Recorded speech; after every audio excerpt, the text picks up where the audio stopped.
పిఠాపురంలో deputy CM Pawan Kalyan మాట్లాడుతున్నారు. Live చూద్దాం.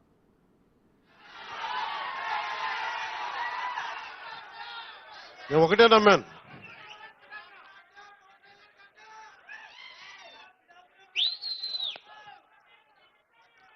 మీకు పొద్దున కృష్ణరాజు గారు చెప్పి బీజేపీ నాయకులు అంటా ఉన్నా, పవన్ కళ్యాణ్ గారు గెలవగానే ఇక్కడికి వెంటనే వచ్చింటే బాగుండేది అని. నేను కేవలం ఒక ఎమ్మెల్యేని కాదు, మొత్తం ఎన్డీఏకి అండగా నిలబడ్డ వ్యక్తిని.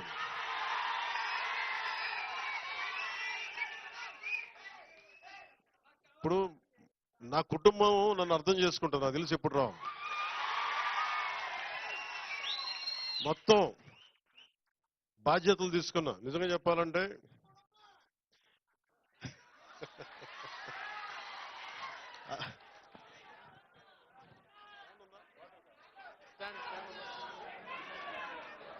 ఇవి పక్క నిమిషం, ఫ్యాన్ లేవు, ఏసీలే ఉన్నాయి, ఫ్యాన్లు తీసేసాం, పక్కన పెట్టేశాం.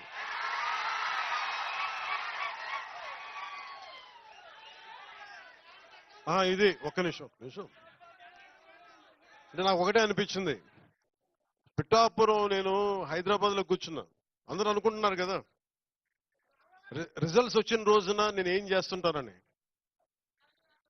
రిజల్ట్స్ రోజున నేను ఏం చేస్తాను, 2014 సంగతి చెప్తా, 2019 సంగతి చెప్తా, 2024 ఎన్నికలు.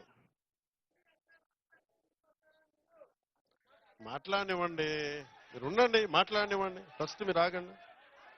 ఇది ప్రెస్ మీటా బాబు? ప్రెస్ మీటా ఇది?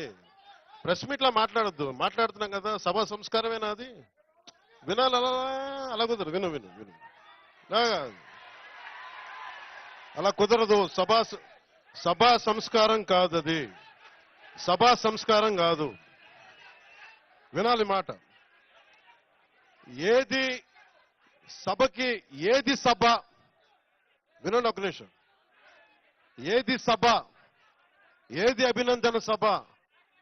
అది మాట్లాడకపోతే ఎట్లా, అది వినిపించకపోతే ఎట్లా?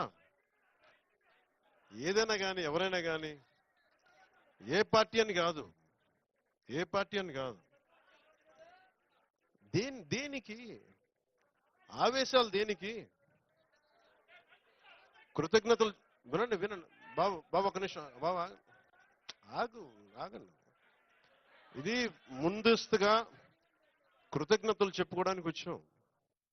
సమస్య ఏమైపోయిందంటే, పవన్ కళ్యాణ్ అనగానే అందరికీ అలుసు చులకన అయిపోయింది.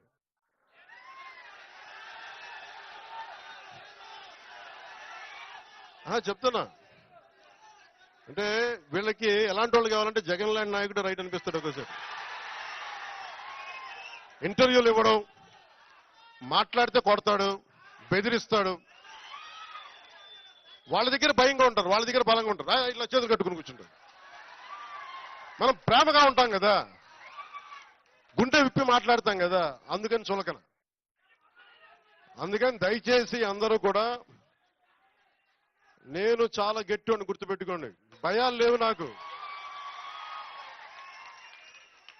ఎంత మొండివాడినో, ఎంత పట్టు పడితే వదలను, గుర్తుపెట్టుకోండి. అందుకని నాతో మాట్లాడేటప్పుడు చాలా పద్ధతిగా మాట్లాడాను. గుండెల్లో పెట్టుకొని మర్యాద ఇస్తాను, గుండెల్లో పెట్టుకొని. నియమాలు పాటిస్తాం, ప్రోటోకాల్స్ పాటిస్తాం.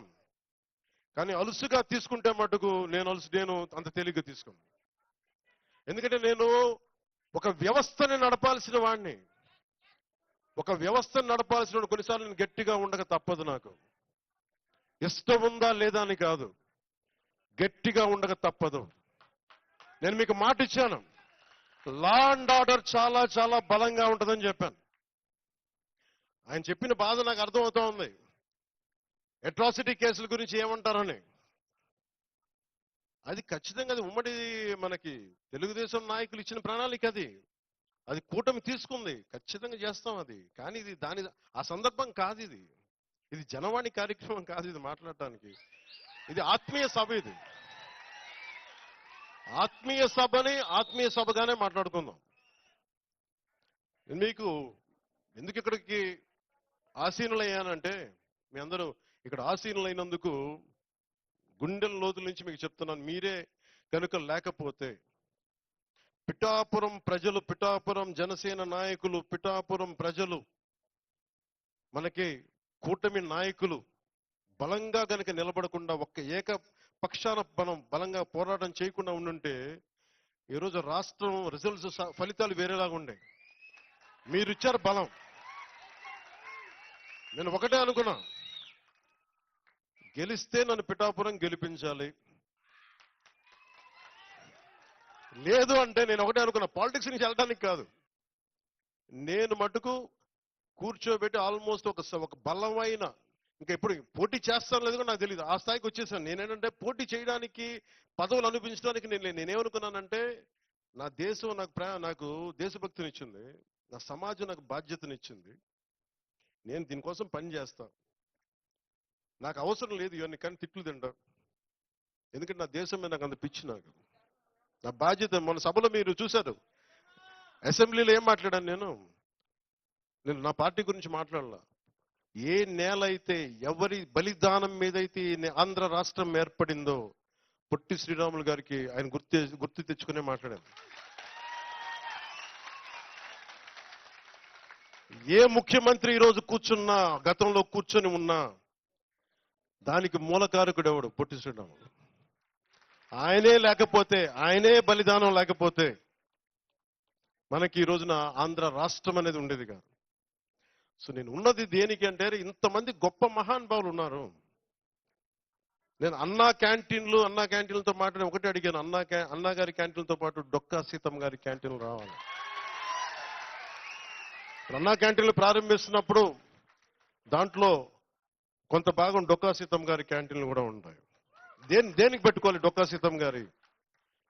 ఎందుకంటే అసలు మనకి ఈ రోజున ఒక పూట భోజనం పెట్టడానికి హోటల్లో పెట్టేయచ్చు, కొని పెట్టేయచ్చు.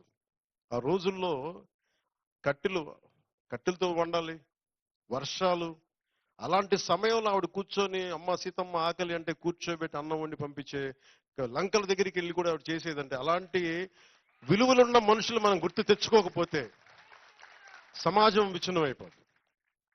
సో నాకు పిఠాపురం నాకు నిజంగా కొన్ని 2009 నుంచి నన్ను అడుగుతా ఉన్నారు, మీకు నిలబడతామంటే. నాకు నిజంగా నాకు చెప్పాలని, ఎక్కడి నుంచి పోటీ చేయాలి? నాకు పోరాటం చేయడం ఒకటి తెలుసు. నాకు దాంట్లో గెలుపులు ఉంటాయి, ఓటములు ఉంటాయి, లేదంటే పదవులు ఉంటాయి, నాకేం తెలియదు. నాకేంటంటే, ఏడుస్తున్న మనిషి కోసం నా వంతు ఎంత నేను కృషి చేయగలను, ఎంత నిలబడగలను, ఇంతే నా థాట్.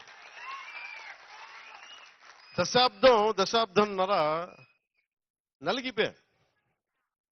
నేను మీకేం చెప్పాను? రాగానే మీకు ఇందాక చెప్తా ఉన్నాను, నేను ఓటమి చూసిన వాడిని. నేను ఒక సినిమా రంగంలో పీక్లో ఉండి నాకు పాలిటిక్స్ రావాల్సిన అవసరం లేదు. కానీ నాకేమనిపించిందంటే, చదువు విజ్ఞానం బాధ్యతనిచ్చింది. నువ్వు పొట్టి శ్రీరాములు గారి త్యాగం మీద నువ్వు జీవితాన్ని గడిపేసి, స్వాతంత్ర సమరయోధులు త్యాగం వల్ల నువ్వు జీవితాన్ని గడిపేసి, నువ్వేమి తిరిగి సమాజానికి ఇవ్వనంటే